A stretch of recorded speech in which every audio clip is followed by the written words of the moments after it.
Hi everyone, I'm back and it's already 4:07 and I have to sneeze. Excuse me. Whew. Wow. I ran out during lunch and picked up some of the produce that I didn't get yesterday. I got some pears, scallions, fresh dill, these ginormous beets, which I'm going to roast to make beet and goat cheese salad with some scallions and dill. I picked up a box of truffles, which are the caramel truffles. I'm gonna disperse them amongst my in-laws' presents. Red onion, some garlic, some really nice fresh jalapenos. My favorite Labneh kefir cheese. Had a broccoli and a bag of clementines because this time of year, extra vitamin C is always a good thing. So that's what I got at our produce place. And then I went to Dollar Tree. I actually went to Dollar Tree twice. First time there wasn't a single parking spot, just like there wasn't a single parking spot in the parking lot of the local post office. So I took that as karma's way of telling me to go home, which is what I did. So I swung by, picked up a coffee, which I'm still nursing, and I did get a decaf because it was afternoon, and picked up some crumbles for the chickens, which I still have to go and mix, but it's raining right now and kind of cruddy. So the bag is still in my car, but let me show you what I got at Dollar Tree. So I'm gonna put this away and I'll be right back with my Dollar Tree stuff. Alrighty, so I have all my Dollar Tree stuff laid out. And the reason I'm doing this underneath the hood in the kitchen is because it has the most direct bright light, and it's so gloomy out that it looks like it's like 8 o'clock at night. So I picked up a couple of these little reindeer. I'm just going to put on the packaging for my in-laws, and they have little bells. Cute, so 50 cents each because it's a pack for $1. Dollar Tree, I don't have to tell you. Unless it's less than $1, I'll tell you. So every year, call it a joke, call it being proactive, I give my husband a fresh toothbrush, portable toothbrush or to-go toothbrush with some floss and picks, so he can keep his emergency in his either work locker or in his car, whichever his preference is. So that's a little stocking stuffer for him. Then I also picked up a couple of things in the office supply. These are white labels, and they're 3/4 inch, which is perfect if you need some reinforcements that are a little heftier. You can always punch a hole in the center. You can also stamp on these. I have a separate video which I showed how to stamp reinforcers for like your Filofax, but I just wanted something a little larger. These are larger than just reinforcers. Then I also got some of these report labels. I don't know if anybody notices, for those of you who do craft, these resemble a little bit the Tim Holtz labels, the really mini ones, but just a larger version. And if I get a chance, I'll take a picture of these side by side and pop it somewhere in this video. I also picked up 2 LA colors. This one is called Energy Surge, and it's a white, and the code is it's 650, I think. I don't know if 656 is actually the code for it, but it's like a platinum white. And then this one is Glistering. It does say glistering, right? Glistering purple, focus. And it's very much the color of my Domino Filofax. So then a couple of fun nail files with lips on them. Mini bow pack in silver. They had a gold. I should have picked up a gold. And these funky things, they're foldable fans, and they're fabric with sequins and embroidery. So I picked up one that's lavender. I wish they weren't gold, then I would keep one for myself. And this one is black and purple. I might send one to my mom because they're in Florida now. I picked up, they didn't have my favorite incense, but I got a apple, cinnamon, vanilla, linen, and cherry. I already have one burning in my office. Another bottle brush. I have one for the chickens' water bottles, but then I realized I didn't have one for my SodaStream bottles, and I need to make a distinction, so I'm gonna color the handle of the chicken one something other than the white and just keep that underneath the sink or maybe in the mudroom in the chicken's tote, so I don't accidentally use it on food stuff. And then this is so cool. I had never seen this before. It is lemon verbena hand soap, and it smells divine. It's Nola perfume. I'd never seen this. I'd never heard of the company. Let's see. It's nolaperfume.com, and it smells luscious, and the picture on the bottle actually caught my eye. So this is the hand soap. I got that for the downstairs bathroom, and this one is bath and shower gel, and I love the smell of lemon verbena. So speaking of lemon verbena, I also picked up this oatmeal and verbena soap. I tried the other one, which is the lavender vanilla soap, and I really liked it. It's a giant bath bar, like ginormous, but it also comes in a pretty box. So I'm gonna try this for myself. And then I got the lavender and vanilla as a little stocking stuffer from my mother-in-law. Then I have a package of AIM Precision flossers, which I swear by. These are fabulous. And again, you get $64, which is great. I picked up just some double mint gum for myself. And then I did find these round packaging, or little mini Stay Fresh, that I have in rectangle, and I wanted the round ones to make tiny little snow globes, so I'll see if I can figure something out quickly. And then I also saw these containers and lids, professional. I'm not sure what the difference is, besides that the non-professional ones are 10 to $1, these are 4 to $1, but we'll see if they're sturdier or what. But I thought I'd try them out, so I just got one pack. And then a stocking stuffer for Paulie. I picked up some Werther's because he loves caramel, so I got the hard candies, and it's a 2.65 ounce bag. I know I have a coupon somewhere, but to tell you the truth, I was too lazy to look before I ran out. This one is caramel apple filled, which I might have to try, and this one is chewy. And then from the food aisle, I got some Sloppy Joe mix, the horseradish sauce, which we swear by on sandwiches instead of mayo. And then they had an entire end cap full of these Progresso recipe starters, and the only one they had is the fire roasted tomatoes, but I will absolutely try that out. A little bit more, one more can of chickpea Goya garbanzos, and I'm going to try out the Country Inn Uncle Ben's broccoli and rice au gratin because I picked up some fresh broccoli. I might make that as a side sometime this week. So that's what I picked up at Dollar Tree. What did they not have? I had something on my list that I should probably confer with my list. I did make one, so the only place I have to go to after work, which I may really dread. I'm already dreading just thinking about it. Honestly, really, already. And my Filofax right here. That's what I grab when I run out of the house. And check my list. Talk amongst yourselves. Okay, I did get 2 gift boxes and some tissue paper. Incense picks. I do have to go to Walgreens, but Walgreens I could go tomorrow morning as well because it's not for anything for my in-laws. It's actually for Paulie. So that's what I got there. Oh, and lucky me, when I got home, Moses apparently got into something and walked into my office, and he did warn me, but I was actually on a work call, so I couldn't walk out of my office. But then moments later, I heard the distinct sound and sadly the aroma of he got really sick. So I had to clean that up, and wow, that was fun. That just capped off the afternoon. So I'm going to go and swatch these and take a picture of these labels next to the Tim Holtz ones, and I'll pop a picture right after this this clip. Here are the labels that I had just mentioned. It's the Tim Holtz Ideology vial labels, and they come in different sizes.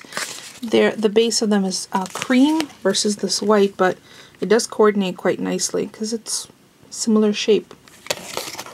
So I did take some pictures, which I will include. And then the 2 nail polishes that I got, LA Colors. This is Glistening Purple. And it's a clear base with purple glitter. And I have a coordinating nail polish. I can see if I can pull it out of my stash. that I think would be a nice base and this over it. But I did swatch it just kind of quickly on a piece of cardstock. Right there. Nice purple. And then what the little wet puddle you see next to it, it's this one, and it's Energy Source, which to me really is like whiteout. And I know many of you have done this. Admit it if you have. You've painted your nails with whiteout when you were a kid. Yes? No? Maybe? Want to try it now? So that's what it reminded me of. The little slick spot right there. So there you go. There's a up close look at those. And the fans are a little on the cheap side, but I figure if I do send one to my mom, I will just, she could just pop it in her car glove compartment in case she needs it while she's out and about. Alright, I have a couple of things to finish up for work, and then, oh gee, I don't really want to go to Walgreens. Actually, what I could do is I could go to Walgreens that's open 24 hours, really, really late. Like before I'm getting ready to go to bed, I could pop over to there, because that might be the best bet for me. So maybe I'll do that. Oh, and these, the numbers on the bottom, mean absolutely nothing because it's the same number on all the bottles that I have. So what I'm going to do, since they don't actually include the name on the bottle itself, while I have the packaging, I'm going to do the same little trick with my Peach Etch labeler, and I'm going to put the name of the color right on the bottle cap. That way, when I do my nails, I can accurately tell you the name of the color rather than, oh, it's 656, which is what's on the bottom of every single one, LA Colors. Alright. Back to work. Yeah, this is what happens when you're a procrastinator. It's dark out and I have to go put the chickens' food in the garage. But I have my trusty flashlight. Alright, let's go do this. Whew, in the garage. I gave them some worms to keep them busy while I mix their food. Yeah, flinging that 50-pound bag over my shoulder. Good thing I'm not a weakling. Oh, rainy. Dirty. So I'm going to mix up their food. So I'm all set. I was going to wait till tomorrow, but I love my girls. Right, girls? Alright, let's get the mixing. Food all mixed up. Refilled. Girls having evening snack. I'm going to go back in the house and dry my head off. Want to see how I made this roasted beet and goat cheese salad? Stay tuned.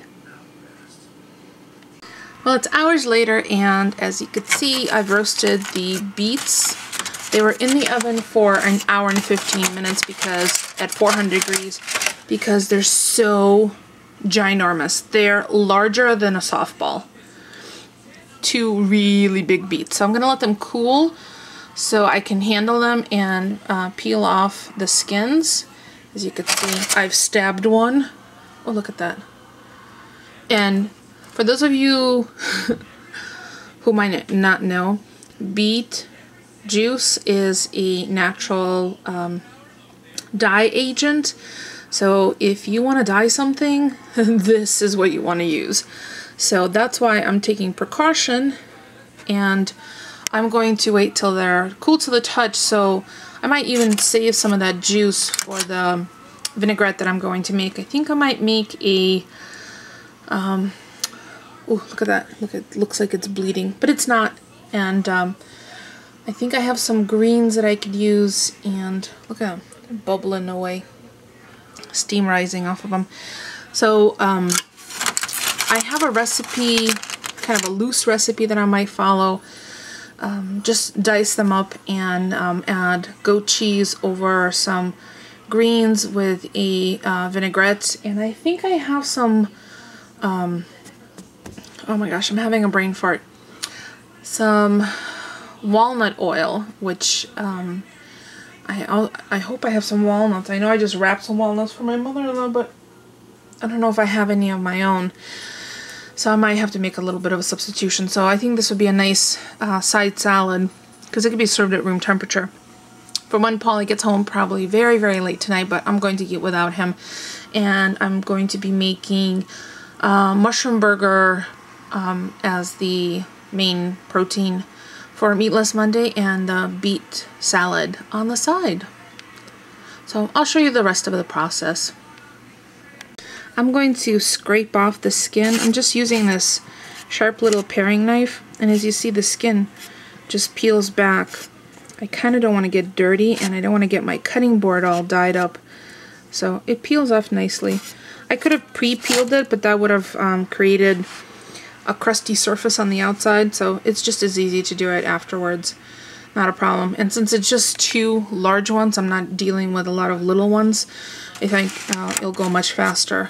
I'm very tempted to gather that and save it for some maybe yarn dyeing, or, oh, I don't know.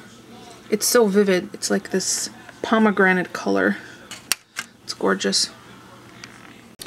The beets are all cleaned up. I'm a bit of a mess, but I did cut everything on a paper plate, so I don't have a big mess to clean up on my cutting board. Stainless knife. I would never use my white ceramic on this because it would be beet red afterwards. Beets are yummy. I know a lot of people don't like beets. I love them. So what I'm going to do is I'm going to make the vinaigrette and then dress the beets and let them cool. While they're warm, they're going to absorb a lot of the flavor. I didn't put salt, pepper, or any oil on them when they roasted. They're just roasted, so they're at optimum to absorb the flavors now. So I'm going to make the vinaigrette and I'll let you know what I've put in it, but first I'm going to scrub my fingers. I have the vinaigrette made. I have in here 1/2 cup of grapeseed oil, which is flavor neutral. Then I have a tablespoon of Dijon mustard, salt and black pepper to taste, a little garlic, some dill tops, which is what that green that you see, 1/4 cup of rice wine vinegar, and about 2 teaspoons, teaspoon and a half of honey. And then I just whisked everything together, and I'm gonna dress the beets, and I'm gonna save some of it to go over the greens as well. So I've tossed about half the dressing on top of the warm beets. Let's see, grab a piece of beet and taste it.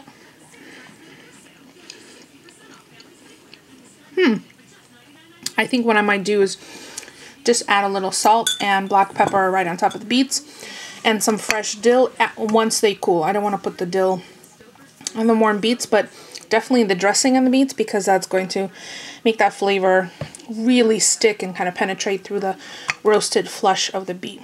So just salt and black pepper, and I'm going to let them rest, and then I'm going to go back to wrapping presents. I'm toasting up just a small handful of pecan halves since I don't have any walnuts, and I'm toasting them in a dry pan, medium high, and then I have 4 ounces of plain goat cheese, which I'm just going to sprinkle over the salad, cut up some greens, and unfortunately I have to eat without Polly tonight because he won't be home till uber late, but luckily all of these things will be very nice even at room temperature. So as always, I will post photos on my blog, which I will include a link below. If you follow me on Facebook, or if you're friends with me on Facebook, or if you follow me on Instagram, you will have already seen the photographs because I post them there, sneak peeks there first. So I'm really looking forward to the salad and the mushroom burger.